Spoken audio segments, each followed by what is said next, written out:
আমি একটি মাটির ঢাকনা আমি এখানে রং করব, আপনাদের দেখাচ্ছি।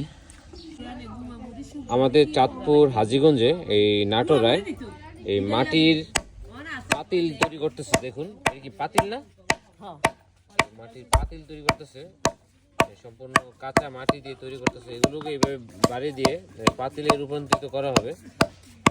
তারপরে এগুলোকে আগুনে তাপ দেওয়া হবে না। আগুনে তাপ কতদিন দেয় এগুলাতে? একদিন হয়ে যায় না? কত বছর ধরে বানান এগুলো? বানাই এই যে 60 বছর চলে। 60 বছর ধরে বানান না? বাপের বাড়িতে বানাইছি, এই মাটিগুলো দিয়ে মূলত এগুলো বানায়।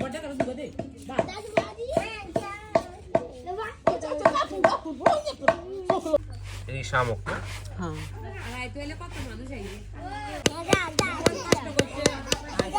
এই মাটি দিয়ে এগুলো বানানোর পর তারপরে এখানে এগুলো আগুনে তাপ দেওয়া হবে না ভাই?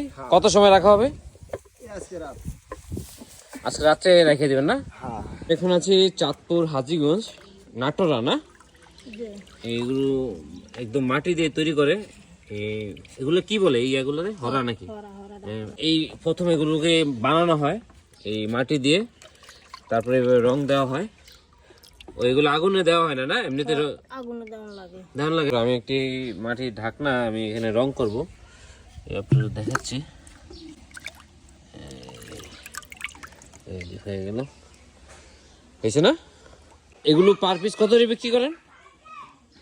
বড়গুলো 60 টাকা 70 টাকা বিক্রি করে, এগুলো 30 টাকা করে, 20 টাকা করে। এগুলো 20 টাকা 30 টাকা, বড়গুলা 70 টাকা 60 টাকা না?